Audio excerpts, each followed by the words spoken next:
بسم الله الرحمن الرحيم. وما النصر إلا من عند الله. شعب مصر العظيم، شرف لي أن أطلب ثقتكم في لحظة نتقدم فيها نحو المستقبل. نحمل بفخر تاريخ عظيم من عطاء وإبداع وتضحيات هذا الشعب، توجناه بثورة 25 يناير واستكملناها بثورة 30 يونيو. لا أطلب وأنا أتقدم إليكم إلا ما حددتموه أنتم، وطنا ترفرف عليه أعلام العدالة الاجتماعية والكرامة الإنسانية والاستقلال الوطني. أسقطنا رأسين ولا زالت نفس السياسات باقية. قدمنا التضحيات الغالية ولم نحصد ما نستحق من حياة كريمة. والطريق لكي يتحقق لكل مصري ومصرية حياة كريمة لائقة آمنة مطمئنة مكتفية، أن يصل هذا الشعب بأهداف ثورته إلى سلطة دولته. أولا، معا نبني دولة ناجحة.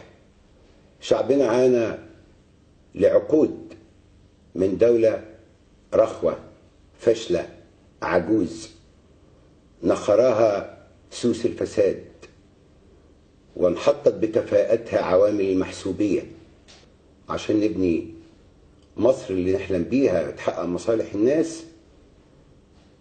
لا بد من إصلاح جذري في أجهزة ومؤسسات الدولة المصرية، يجعلها خالية من الفساد، شفافة، حديثة، شابة، كفءة، مسلحة بالمعلومات، مرتبطة بعصرها، قابلة للمحاسبة أمام مجتمعها، برلمان ومحليات ورأي عام وإعلام، وقادرة على تصويب أخطائها بانتظام. ثانيا، معا نبني دولة العدالة الاجتماعية وتمكين المواطن. مصر تستحق تنمية كبرى احنا قادرين عليها، توزيع عادل للثروة هذا واجبنا الأخلاقي والدستوري.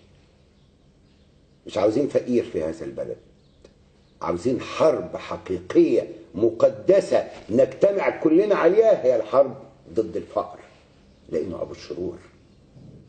عاوزين فرص عمل حقيقية نولدها بنشاط اقتصادي هائل لدينا خطط طرحناها في برنامجنا، بدءا من المشروعات الصغيرة والمتوسطة اللي هنعمل لها حقيبة وزارية خاصة ترعاها، انتهاء بمشروعات عملاقة منفتحة على العصر وبشراكة مع استثمارات كبرى في العالم أمام مشروع الطاقة الشمسية. أريد ان احنا نتفق ان كل مشروع كبير في مصر هنعمله نجتهد فيه في حاجتين. الأولى، مساحات أرض مصر لا تملك لأي أجنبي، حق الانتفاع هو البديل الصح اللي هنشتغل بيه بدل الملكية. الثانية، الاكتتاب. أموال المصريين جزء رئيسي وهام في التمويل. المصريين في الداخل وفي الخارج، والمصريين في الخارج ثروة هائلة لمصر، قادرين على أن يكتتبوا في كل المشروعات الكبرى. إقليم قناة السويس، في سيناء، في الوادي الجديد، في أرض بحيرة ناصر والنوبة القديمة، في الساحل الشمالي الغربي ومنخفض القطارة. لن نتمكن من هذا بدون محاربة جادة للفساد. احنا نقدر نقضي على الفساد، وإذا قضينا على الفساد سنخرج من دائرة الفقر والتخلف والجهل والمرض، وهنحقق العدالة الاجتماعية اللي هي أساس العدل. لا عدالة في وطن لا يضمن لأبنائه قوت يومهم بكرامة. ثالثا، معا نبني دولة القانون. في المجتمع الحر القانون بيتطبق على الجميع، الغني والفقير، القوي والضعيف، اللي مع السلطة واللي بيعارضها.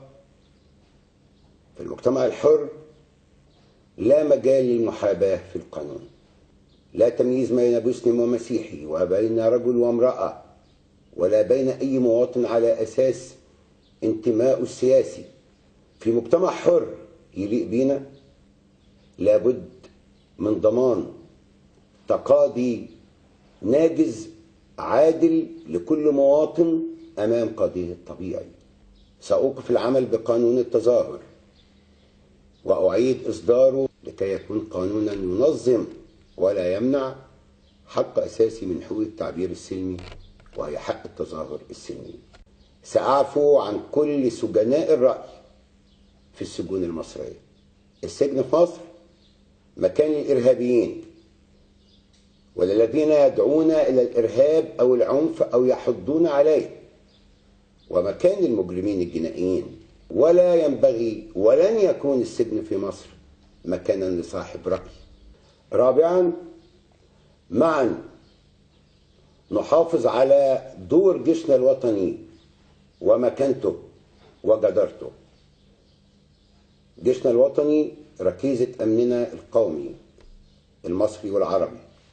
لابد أن نحفظ لهذا الجيش قدرته وكفاءته وتسليحه وعتاده وتدريبه وجاهزيته القتالية، لكي يتمكن من أن يلعب دوره في حماية أمن مصر في مواجهة كل التهديدات والمخاطر الخارجية، ولكي يسهم إذا اقتضى الأمر في حماية أمننا الداخلي ضد مخاطر الإرهاب والعنف. ولكي يتمكن الجيش من لعب هذا الدور لا ينبغي أن نلقي عليه أحمالا زائدة أو أن يدخل في تجاذبات السياسة وصراعات الانتخابات. نريد لجيشنا أن يحفظ لنفسه إجماعا وطنيا شعبيا يستحقه ويليق به وهو جدير بأن يحصل عليه. خامسا، معا نضمد جراح الماضي ونفتح الباب للمستقبل. نحتاج إلى عدالة انتقالية، عملية متكاملة تحقق قصاص عادل للشهداء والجرحى، وتحقق جبر ضرر وتعويض لائق للذين أضيروا. سادسا، معا نبني مجتمع خالي من الإرهاب والخوف، مجتمع الأمان. مش هنقدر نبص للإنتاج ولا نحقق العدالة الاجتماعية والنظام الديمقراطي وشبح الإرهاب اليائس البائس بيطارد المصريين شعبا وجيشا وشرطة. تصدي الإرهاب واجب أخلاقي على كل شريف في هذا البلد. احنا مش هنواجه الإرهاب بدون ما نبقى واخدين بالنا ان احنا محتاجين عدالة اجتماعية تجفف منبع الإرهاب اللي جاي من الفقر والظلم الاجتماعي والاقتصادي، ويحتاج رؤية سياسية وخطاب ديني وثقافي يدحض كل المقولات التي يملأ البعض بها عن ضلال عقول شباب ويدفعوا لحماقة الإرهاب اليائس. سابعا، معا نبني دولة فاعلة في عالم حديث. مصر بموقعها في الجغرافيا ودورها في التاريخ دولة كبرى، وأنا عازم على أن تسترد مصر دورها ومكانتها، وأن تحقق من خلال هذا الدور مصالحها وخصوصا في التنمية، وأن تكون جزء في منظومة وقيم حقوق الإنسان في العالم، وأن تحترم واجبها وتؤديه في الدفاع عن حقوق وأمن أمتها العربية وحقوق الشعب العربي الفلسطيني. وفي نفس الوقت فإن مصر عازمة على أن تحفظ احترامها لكل الاتفاقيات والمعاهدات التي أبرمتها كدولة لها احترامها، وأن تغيرها إذا كان هذا في صالح أمنها القومي وفق قواعد وإجراءات القانون الدولي. وستدعو مصر لإقامة منظمة إقليمية جديدة تجمع شعوب ودول حوض النيل. هنتقاسم مع بعض المية والغذاء والطاقة والأمن والتنمية والتقدم.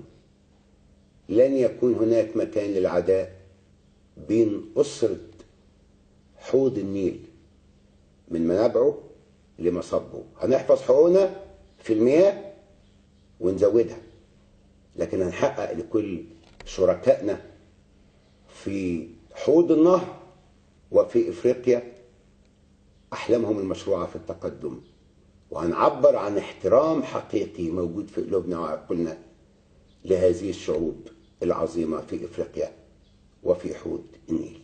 شعب مصر العظيم، أتقدم إليكم طالبا ثقتكم لنجمع أيادينا وعزمنا ونحقق في هذا الوطن أحلامنا المشروعة، لكي نبني هذا الوطن كما يليق بنا.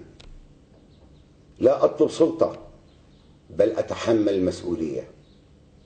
لا أسعى إلا لما سعى إليه الشهداء أنبلنا وأكرمنا، ولا أريد إلا ما أراده كل المخلصين في هذا الوطن: عدالة اجتماعية ونظام ديمقراطي حق واستقلال يحمي كرامة الوطن. ويا شباب مصر، أنتم مصر الحاضرة وأنتم مصر اللي جاية. هذه معركة من أجل المستقبل. إن شئتم انتصرتم لأنفسكم وأحلامكم، وإن شئتم قاطعتم وعزفتم وخذلتم أنفسكم ودم شهدائكم. أتوجه إليكم لكي نجمع أيادينا ونوحد صفنا وننتصر لحقوق هذا الشعب.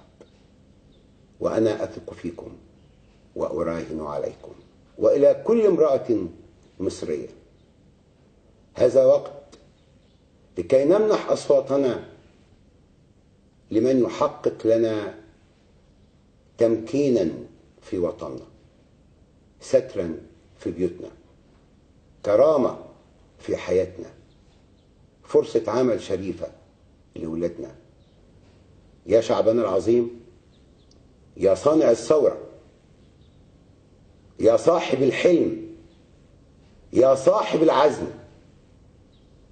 أنا جندي تحت قيادتك، أخوض معك معركة شريفة نريدها لائقة بقيمنا، منافسة ديمقراطية حقيقية تفتح مجرى للتطور الديمقراطي في هذا البلد، منافسة بلا تخوين وبلا تشويه وبلا طعنات في الظهر وبلا معارك شخصية. هنخوضها عشان نفتح باب الأمل لمصر ونقدم بدائل حقيقية تقول المصريين عندهم حلول جادة قابلة للتطبيق لكل مشكلاتهم، وأنهم قادرون بإذن الله عليها. هنثبت جدارتنا بالنصر، وزي أصواتنا ما صدحت في الميادين تطلب العيش والحرية، أصواتنا في الصناديق ستمهد الطريق للعيش والحرية والعدالة الاجتماعية والكرامة الإنسانية. وفقكم الله، والسلام عليكم ورحمة الله وبركاته.